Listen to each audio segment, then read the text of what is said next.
You're listening to the Final Say Radio Show, a Rappaport Media production, with your host Brett Rappaport and co-host John Rappaport. Well, John, we have our first guest today, so I want to introduce her. Katherine Rosario is with Heritage Action, and recently in the news cycle, the new hot topic, which is, I guess unfortunately coming back, is the immigration discussion. And so, Katherine, first I want to welcome you to the Final Say Radio Show. It is a pleasure to have you with us, and I'd love to just jump right in on immigration if we can. Sure, thanks for having me. Now, with regards to the immigration bill, I would start our discussion by saying this, and this is my opinion. After seeing what happened with Obamacare, I don't trust the president, and I don't trust any legislation that he would be signing and supporting at this moment, especially such a large bill as dealing with our immigration problems.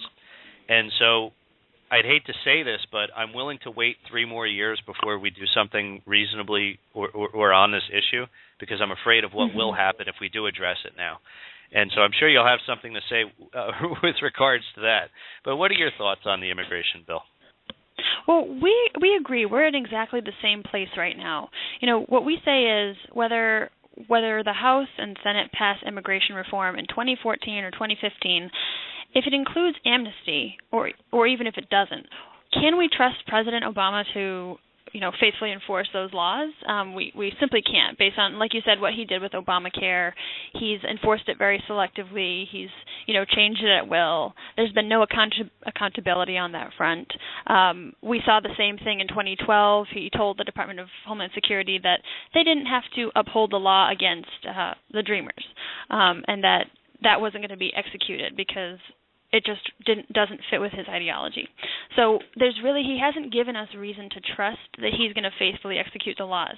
If the House is going to pass new bills, if the Senate passes new bills with regard to immigration, those are simply words on paper when we have a president who refuses to enforce them. And another thing that we like to mention is that, although the legal immigration system does need reform, not every single law on the books is bad. The question is, how well is it being enforced? And so we're definitely on the same page with you on that front. Oh, you said 2 things that I think are absolutely spot on. One is that could we trust that he's going to legally enforce these laws and faithfully execute what has done what would be in the new immigration law? And just a couple examples, we know already that with the existing immigration law that there are many things that aren't being followed, and administratively they should be. There are a lot of people who, for all different reasons. I'm sure there are people who should have been already deported from the country. There were certain aspects of security and border control that should have happened, various things along that nature. And I actually kind of think it's offensive that the president seems to defend people who are in this country illegally and the issues that they have, more so than he's willing to defend Americans who are here who have other types of problems, such as people who want to go back to work, people who can't afford their new health care policy, just for a few. Exactly. And Americans, in a recent Gallup poll, like you mentioned, Americans are saying, actually, the way that government functions and jobs and the economy are our top priorities for 2014, not immigration. In fact, only 3% of Americans say that immigration is their top priority for 2014, according to this most recent Gallup poll on that question. So you make a great point that, there's so many issues domestically that we have to be concerned with, from energy to health care, that there are things that the federal government can be doing to promote job creation. Unfortunately, we haven't seen those under the leadership of President Obama. And instead of the House sort of just going with the flow, and, they recently presented their immigration reform principles, we need to focus on job creation. We need to focus on energy. We need to focus on health care and fixing that. There are so many different problems that Congress should focus on. It is difficult to work with this president because he is so ideologically extreme, but he sort of gets distracted by these shiny objects, and immigration reform at this point would be another one of them. And like you said at the beginning of the segment, it's you do sort of have to wait for that opportune moment to do immigration reform. President Obama being in the office is not the opportune moment. So I agree. Yeah. Well, we are speaking with Katherine Rosario, who's with Heritage Action, and Katherine, John has a question for you, so he's going to pop into the conversation. Go ahead, John. Sure. Hi, Katherine, I have two questions I'm going to roll into one here for you. One is, it concerns me greatly that I have not seen any significant or fair impact analysis on our perpetually high unemployment level within our own minority community, who is already heavily affected by the illegal aliens who are taking these jobs. And I say that not blaming so much the illegal aliens who are desperate for jobs, but it's not as a nation, it's not our job to provide them with jobs. We should start by protecting our own citizens. And as part of that, when the Republicans bring that up, they're always painted with this sort of hate brush that we protecting our Constitution and respecting our borders somehow is the equivalent of hate. And I think the ultimate loser in this game has proven, especially under this president, to be his own beloved minority community. So I wanted you to speak to that, if you would. Yeah, I'm not an expert on labor issues, but I will say, you look at the recent sort of controversy that popped up, even with like the Coke commercial, where the left sometimes just flings these accusations of hate, and that really is just a distraction, like you said, from the issues at hand. You mentioned even among the minority community, the employment level is not where it should be, even among minorities in America.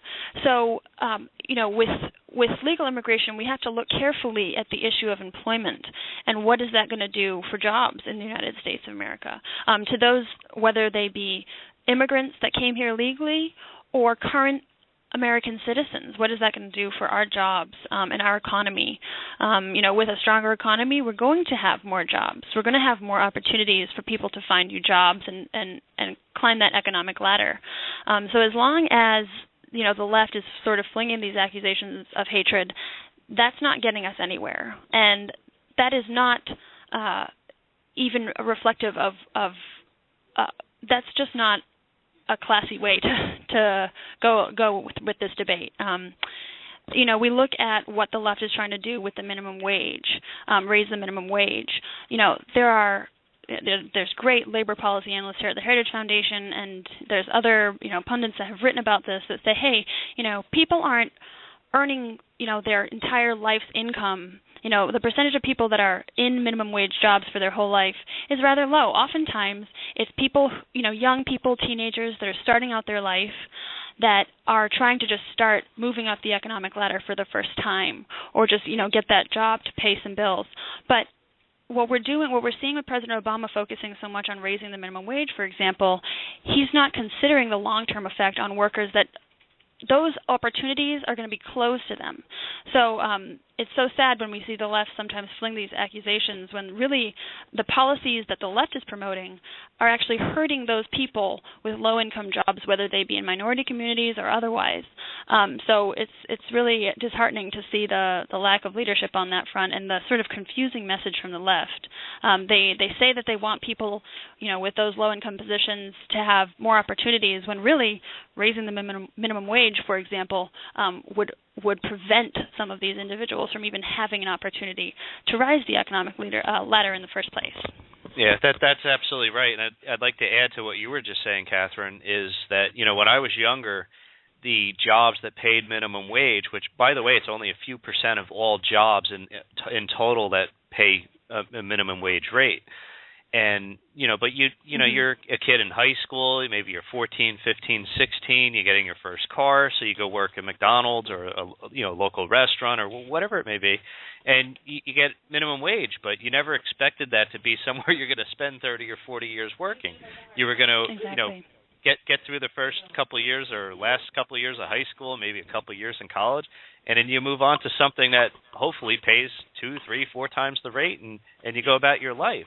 And I think Exactly. what we've seen is we've seen the cost, driven up in so many different areas, from our energy and our food and our gas and things like that, and now healthcare. that have made it very expensive for anyone to start off, yet we've done nothing to really improve the economic outlook in our country to provide jobs so when kids finish high school or people graduate with a 2 or 4 year degree or even a master's to be able to go into something. So it's almost like we're hurting ourselves on both ends. And I agree with you 100% that, and honestly, when they throw out these numbers for the unemployment rate, by the way, it's like random numbers. Last week it was $15. This week it's $10.10. I mean, what's it going to be next time they bring it up? $13.42. I mean, there's no real rhyme or reason. Yeah, it does indeed have to be based on the market. Employers are going to hire people based on their skill sets and the productivity that they bring to their new job. So that all of that has to be taken into consideration. It's really easy, sometimes for the liberals to use this rhetoric of fairness and equality and all of this, but instead they should really look at the numbers and the productivity that these young workers or these low-skilled workers are bringing to the job. An employer is going to be less inclined to hire someone if it's going to be a strain on their business. And it's not that individuals are hard of heart. It's just that they also are business people, and these are decisions that these are factors that they take into account when they're making hiring decisions. Well, you're absolutely right, and I'll just point out very quickly this from our own Bureau of Labor Statistics. The last numbers that I've seen as of 2012, there were 3.6 million people paid out of 75.3 million workers who were hourly, not salaried workers. So you're only talking 4.7% of the people that are actually affected. Now, this is not 4.7% of the population. This is 4.7% of the maybe 50% of the population that's actually paid on an hourly wage. So we're not talking about, if you listen to this, you would think that all of America is impoverished because of this issue, and it's just not true. Exactly right. And like we've said, throughout the segment, it's so unfortunate that the left doesn't want to focus on allowing the free market to create and the private sector through free market principles to create jobs for people.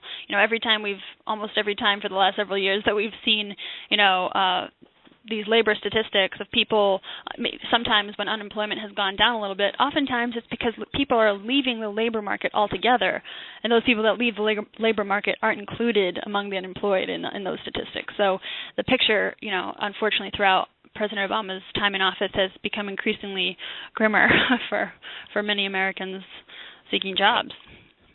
Unfortunately.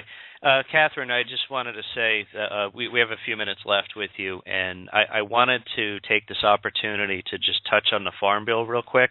Sure. I listened to the Monday night calls with Heritage Action, and you guys have been discussing this at great length. And now that the Farm Bill passed in the House, and I believe it's passed in the Senate now, and I think that it's waiting for the president's signature. Could you just give us a real quick glimpse of what's in it, that good and bad, and where Heritage Action stands on the Farm Bill? Well, sure. Well, our primary concern, which was the case for the past couple of years, is that it combines food stamps and agriculture programs. Now, it's deceptively named as well. It's really a food stamp bill with some agriculture programs in it.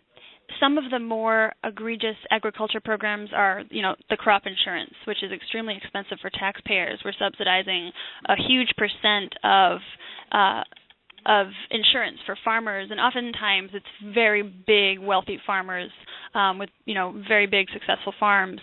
And, as conservatives were saying, at a time when farmers are having record high incomes, they don't need to be subsidized by the American taxpayer. Everything that we subsidize, that's money from our wallet, that's taken from our families. And so it's just basically corporate welfare. And then at the same time, the food stamp program, none of the reforms that conservatives suggested were taken into account. So both on the agriculture front and on the food stamp front, none of the reforms were made as they needed to be. We were asking for things as simple as, work requirements for food stamps and things of that nature. They didn't get included. So from crop insurance, and then, the sugar program, the milk program, what we saw happen was lobbyists for these areas just put tons, like millions of dollars into lobbying Congress because they want their piece of the pie, and they don't want to let go of that. And so unfortunately, from agriculture to food stamps, none of the conservative reforms that we asked for were made. If you go to heritageaction.com and read our key vote there, it's much more specific. I was just giving you sort of a broad paintbrush of what didn't happen, which was that none of the reforms we asked for were made. And so we end up with this $1 trillion farm bill. It's extremely costly, and it's quite archaic in terms of the programs that were included. They're programs that farmers don't need, and then in terms of food stamps, nothing was done to reduce fraud or abuse or increase work requirements and things of that nature. Right, and I think you summed that up very nicely for us, Katherine. And I would say this because we've had this argument, I think more so in the last 5 years than any time I can remember, but we're constantly having these battles over the debt ceiling and deficit and the budgets and things of that nature. And the argument's always, well, how are we going to cut 10 million or 10 billion, 10 billion, I mean. And, you know, smaller numbers, okay, because nobody's talking about really cutting significant amounts here. But it just amazes me because you could look at any one of these bills and any one of us could find, you know, $1 billion here, a couple billion there, and add it up very quickly and find that 50 billion, 100 billion that we really need to cut, if not a lot more. But anyway, wanted to say so true. Anyway, Katherine, it was a pleasure to have you, and thank you so much for the great information you brought. And could you please once again share the website for Heritage Action? Sure, it's heritageaction.com. Great. And anyway, again, thank you so much, and we look forward to having you back on the program. Thank you. Thank you. Okay, take care. Have a great day. Well, folks, again, that was Katherine Rosario with Heritage Action, and great stuff as always. If you recall, Dan Holler from Heritage joins us quite often.